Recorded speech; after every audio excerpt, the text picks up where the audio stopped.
Welcome to the I Hate Fucker. Welcome to the I Hate Rappers podcast. I'm your host, Greggy Westside. And I hate rappers. And that's your other host. Say your freaking name, dude. My name's Zach. Zachary, DJ Z13 Sonetco. 3-time national award winner, 6-time national award nominee, Guinness World Record holder for the world's longest radio interview, and executive producer and founder of 808s and Mixtapes. That's a good intro, man. That's a good intro. That's my elevator pitch. I feel like you're gonna talk elevator pitch now, and we didn't. Let's do it. We didn't even talk about what we were gonna talk about. But yeah, go ahead. Okay, so elevator pitch. It's really important to have an elevator pitch, especially when you're at a concert, going to a gig, going to someone else's gig, because you never know who's going to be there. You never know if there's a fellow radio DJ like me that's going to be there, if there's an executive that's going to be there. For example, on our show last week, we had Big Hef, and Big Hef is a icon in the Cleveland music scene and just the music scene all over. He's from Epic Records. And so, yeah, he was on the show, and I told my guys beforehand, I was like, you need to perfect your elevator pitch because you never know when he's going to be like, okay, tell me about yourself right now. I'm going to sign you. You know what I mean? Like, you never know what he's going to say. So I had them all perfected, and I had them all learn their elevator pitch and clean up some music to be able to show him and stuff like that. So, Big Hef the dog, man. Yeah, and not just him. Like, you never know when you need an elevator pitch because you never know when you see me out and you're like, hey, check out my music. The way people have been approaching me lately, I don't like it. Where they've been saying, hey, you followed me on Instagram 3 years ago. And I'm like, okay, I also follow 4,000 other people. Like, I'm sorry, but... So what would you do for my elevator pitch? So for your elevator pitch would be different than mine in the sense that mine's more, I'm building my personal brand where you're building your brand. You know what I mean? You're not that you're not building the Greggy Westside brand, but like back when you were an artist, you were building the Greggy Westside brand. Now you're building the Westside Productions brand. So you say, hi, I'm Greggy Westside, and the owner, I don't know what your titles are, but Westside Productions. But owner, I'm the executive producer, founder, operator, something like that. Yeah, I'm the owner and operator of Westside Productions, and we are a live event, music production, and studio company out of Cleveland, Ohio. Currently doing work in Cincinnati, Columbus, and soon to be Detroit, Nashville, Pennsylvania, all over the place. So you have to pretty similar to that. Yeah, you have to hit both your live events and your studio. Normally aspect. I do. I'm Greggy Westside, owner, operator of Westside Productions. My company specializes in event booking and artist management and development. Yep. We're located in Cleveland, Ohio, and we work all around the Midwest. I don't stumble normally when I say this. Well, half the time it's actually just texting or emailing, or leaving a voicemail or something. But yeah, and so we're an event booking and artist management development company out of Cleveland, Ohio. We work and book all around the Midwest with a bunch of artists from every major city and every random city. We own a studio. We have 5, 6, 7 engineers, whoever we have on deck at the time. We have 5, 6, 7 artists, whoever we have on deck at the time. We have a graphic designer, we have photographers, videographers. We're basically a one-stop shop for you. But my elevator pitch goes towards artists a lot of the times. And if I had to pitch it up to somebody to try and let's say sell the company or, let's say get a partnership agreement or a sponsorship, each one would be different. So as an artist, when you go into that, when you're going towards different people and different goals, you should definitely have a different pitch or different variations of the pitch. When you're going up to a dude like Hef, have something that sounds impressive, like yours did. When you're going up to just a very random person trying to get them to be a fan, what's your elevator pitch then? Yeah, I wouldn't start with my accolades, whereas Hef would care more about, or someone like him, not just him, not singling him out, but you would start with your accolades for someone that's been in the industry for a while, but someone that's random. If I go up and say I'm a 3-time national award-winning radio host, they'll be like, who's this dude? You know what I mean? Yeah. You got to start off with, hey, what's up? I'm radio host on 808s and Mixtapes, 88.7 FM, and I have to interview Trippie Redd and Waka Flocka Flame. You know what I mean? That's exactly where I was going to say where you would go. Because when, if I'm doing that as an artist or as an artist manager, and this is actually a very good selling point as being an artist manager, is being the artist and understanding, where to get certain connections and what to do. Now that I have artists that have done a little bit of stuff, or however much stuff they've done, I'll be like, oh, I got an artist that has 20 million streams. I have an artist that opened for Babytron. I have an artist that opened for DC the Don or whatever. But recruiting a different artist, if I didn't have that, and when I didn't have that, I was like, oh, I opened for Juice WRLD, I opened for Ski Master Slump God, I opened for Lupe Fiasco, I opened for these big names like in and outside of my own city, and I've gotten like 500,000, 700,000 streams, somewhere in that range. Like that's what I got lifetime and all that. I've done successful ad campaigns. I've worked with videographers such as Nick Spoljarek, and he's working on videos with a lot bigger names and doesn't even have time for a friend like me. Like, in all honesty, I mean, he's just too busy and it's too pricey at that point. So, when you do your elevator pitch, depending on what you're going towards, that's what I would do recruiting an artist. If I'm trying to get a fan for one of my artists, let's say it's Carter, I'd say, yeah, this is my artist, Carter Cloud. He's, a 20-year-old artist out of Cleveland. He signed, like, all right, restart. This is my artist, Carter Cloud. Yeah. He's a 20-year-old artist out of Cleveland, Ohio. He signed with me back in November. He opened for Babytron and for DC the Don last year. He has his new project coming out called The Fake ID. We're going to have a tour called The Fake ID coming up after that. And the whole plan is, we're going to hit this city, whatever the plan is for that. And, he has, I don't have an accurate count of his streams off the top of my head, but what I would say is, he has 500,000 streams or something like that. I think it's less than that. I'm pretty sure it's less than that. But yeah, and he has MA streams, and he just dropped this new song. You should check it out. That's what I'm doing, recruiting a fan. Recruiting someone higher up. I'm telling them, okay, like this is what we've been able to do, and then I'm gonna be like, and this is the type of ad budget we work with. Yeah, and so like let me use Emily for an example. So she was applying for a job today, and the job is a job at the university. So she switched her resume from including stuff about the radio station to including stuff about her grades and her major and stuff like that. Whereas I told her to take her John Carroll accolades and grades and stuff off her resume for a radio job she was applying for, because they don't care about that. You know what I mean? And so and I was telling this to her, like, if you put down education first on a resume for something that's not education based, if I saw that, I would think you're a nerd. You know what I mean? Like, I would say, okay, you got good grades, so what? I know a lot of people in school that got good grades that aren't nearly as successful as us. Unless you're saying 4.0 GPA, graduating valedictorian, graduating whatever the hell else they have, it's it's not even worth it. Yeah, what you should do is put, oh yeah, I'm Microsoft Office certified. Mm-hmm. I got those certifications in 2016. If I had a resume that I'm throwing out, which I did last year, I'm throwing that out everywhere still. I don't care how long ago it is. I don't care how stupid it is. Yeah, and I just so she switched it up, but when she went to go get the education job, she put the education first. So, just like the elevator pitch, when you go to talk about yourself for an artist, you're gonna switch up what you put first. Yeah. What's most relevant to the certain conversation, the certain thing that you're going for. So as an artist, 180. As an artist, you need to be making content. You do. And we talk about this. And every artist struggles with this. Greg says you have to make 500 pieces of original content per day. That's what he says. No, not per day. Come on. Greg says if you're not making... I think it's like per year or something. You need 500 original videos. And I've tried to stray away and tone down my, evil thought process of how to attack every single algorithm to possibly exist based on everybody saying the exact same thing, just in 1,000 different ways, and me laying it out very simple. I've calmed down from that. I'm not mad about it. I've got clips of you being really mad about it. So the thing is that I've calmed down from that, and it's a step-by-step process. It's always going to be a step-by-step process. When you start making music as an artist, you're probably shitty. If you're not shitty and you're just raw talent and you can, be good starting off, good for you. But it's still shitty in comparison to the thing you make 5 years later, or at least it should be. If not, then you don't understand how to, progress in life at all, and you should Yeah.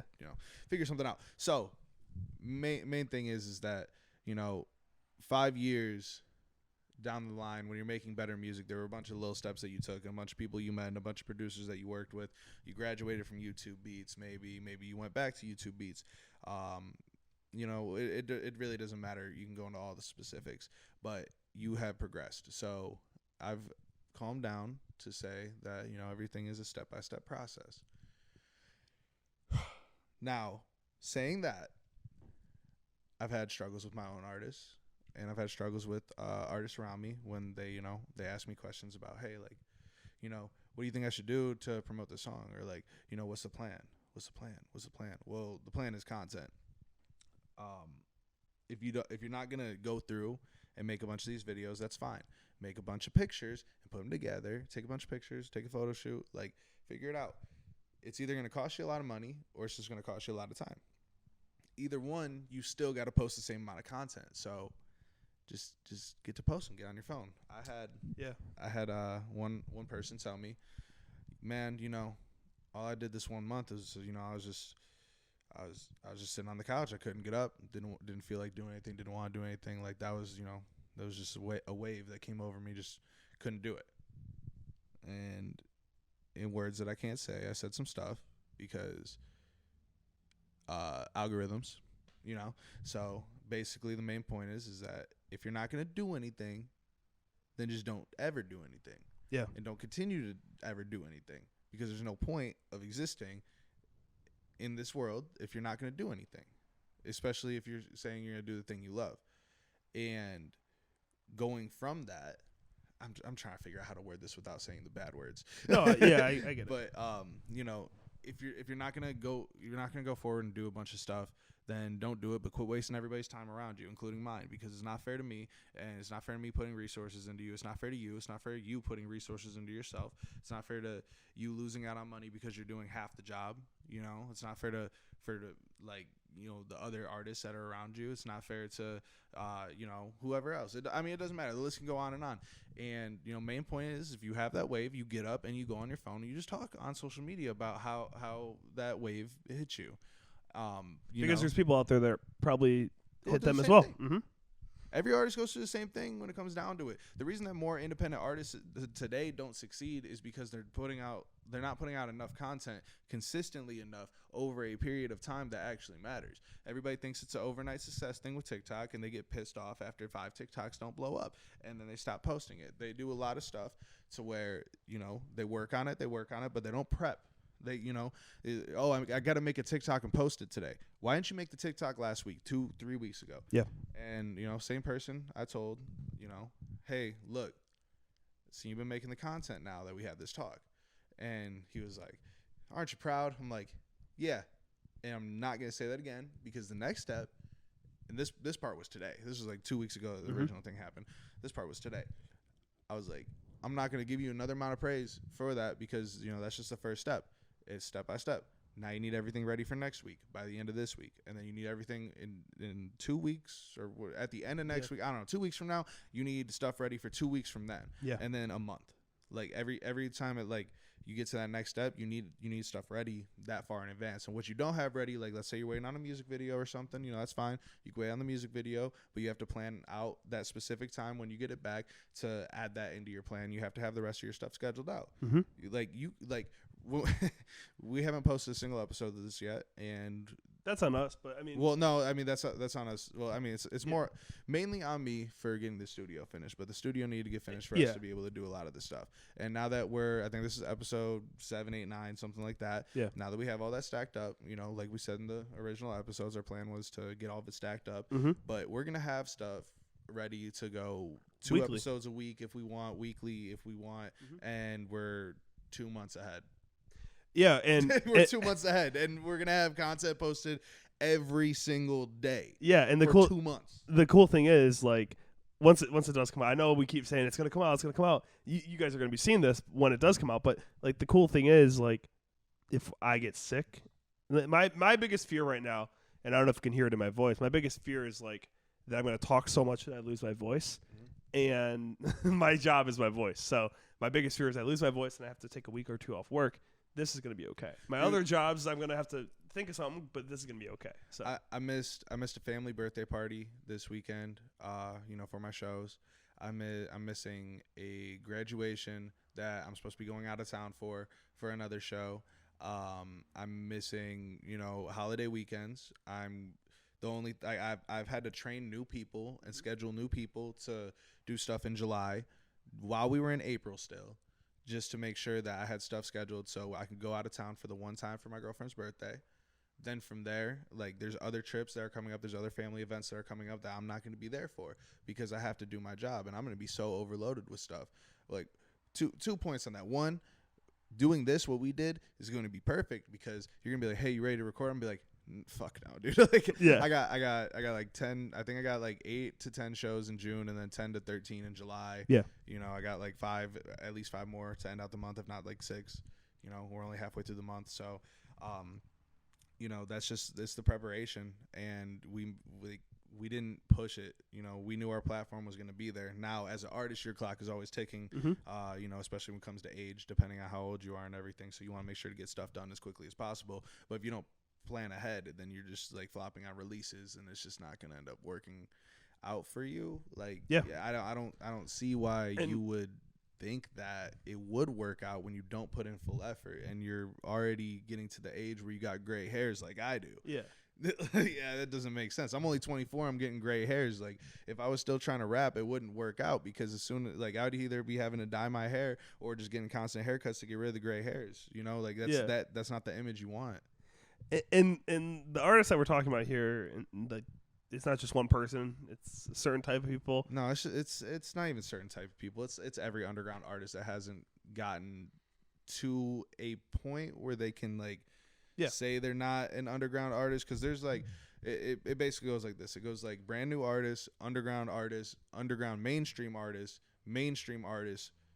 rap star, rap superstar, star, superstar. Superstar. The only rappers you got in that category are Drake, Kanye, and Kendrick. And then star, like the top level of star is J. Cole. And then you bring it down underground, underground mainstream is like a DC the Don.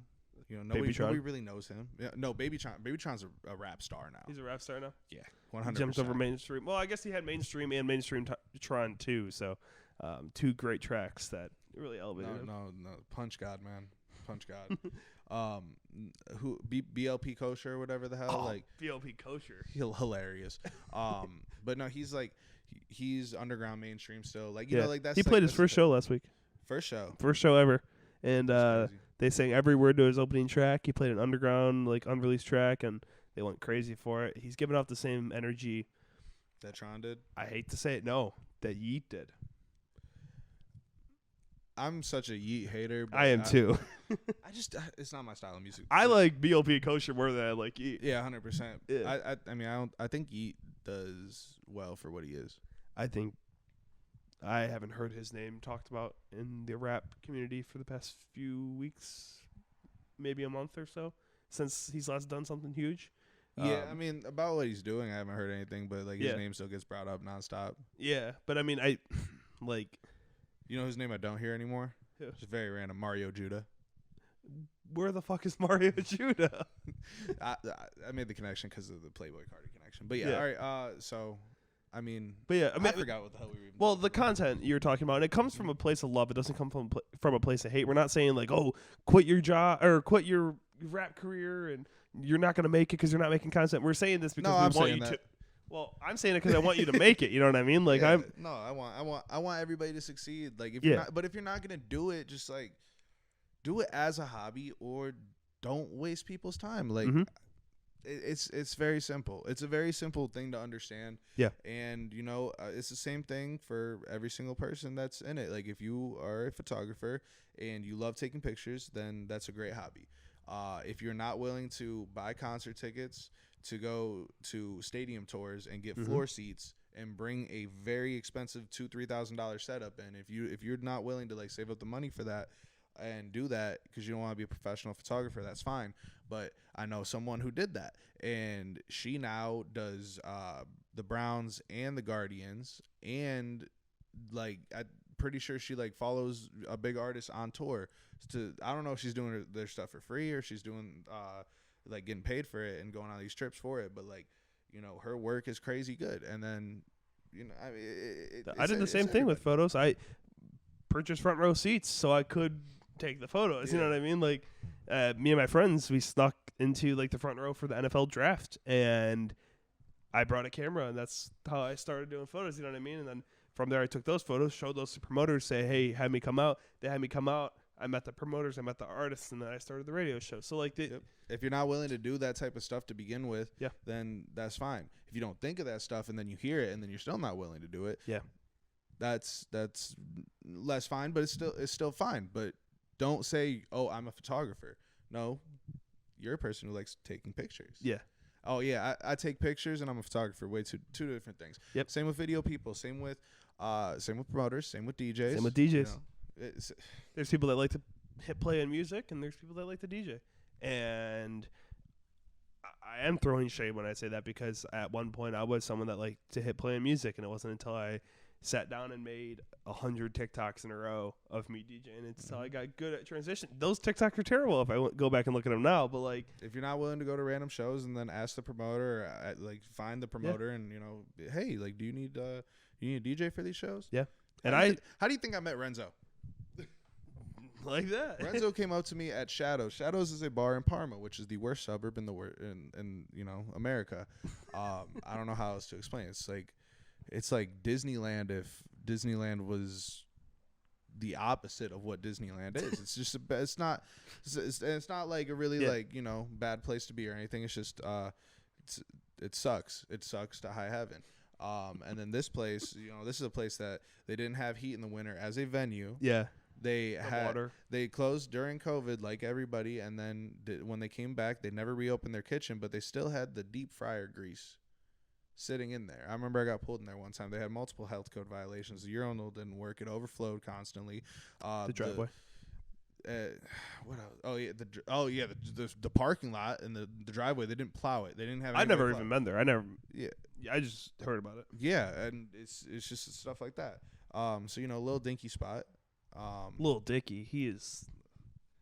Love Little Dicky. But yeah, a little dinky spot, and you know, he comes up to me outside. Hey, you ever need a DJ? And I'm like, yeah, like, you know, you ever DJ before? He's like, nah, but I got a board. And I'm like, okay, like send me a mix. He sent me a half-hour mix. Yeah. That took me so long to download, and I just like skimmed through it to parts, and I was just like, yeah, I want to work with this guy. Yeah. And I love that guy to death now. He's one of my actual friends out like in and outside of music, and he DJs all these fucking shows, and he's at Cole Bennett's house now. Yeah. And backstage with Kid Leroy and shit. Like, no. Yeah, and I mean he's been killing it lately, and every show I've been at with him, he's been great. And how you started off, man. Yeah, and I mean there's shows that he did and I did for free. There's shows that I lost money on. There's shows that I had to pay $50 for parking. I remember the first time I was like, it was a terrible show, like big fight happened or something at it, and I was like, yo, like, you know, how much do I owe you or whatever, and you were like, oh, like, you know, I've never actually been paid to DJ before. Me? I was like, yeah. I was like, what the fuck, this dude? Yeah. This really good DJ hasn't ever been paid to DJ? What the fuck? But that's you just putting yourself out there. That's you like working to get it done. I think I've don't work to get it done. I think I've kept you at the same price that I quoted you at that day. Renzo's at the same price of that day too. And I'm okay. I mean, with a lot of the money's the same as that day anyway. Yeah. So. Yeah. But yeah. Well, I have an idea, and I'm gonna say it here and manifest it, and hopefully it comes true. I have full creative control of my radio show on Tuesday nights. Let's do an episode of I Hate Rappers live, 2-hour episode, and then we will kick off the show and start promoting it from there. Do you guys do it during the summer? Or? Yeah. And we have nothing going on, bro. It's just me and Emily, Danielle, and what do you want to do tomorrow night? Emily? So I Hate Rappers live tomorrow. I Hate Rappers. Well, not for you guys, but for us. Well, for you guys too, if you want to listen. You won't know to listen in, but yeah. All right, let's do it. All right, well, screw it. Let's just shut up then. Yeah. All right. I hate rappers, but I love artists. See you kind of tomorrow. Peace.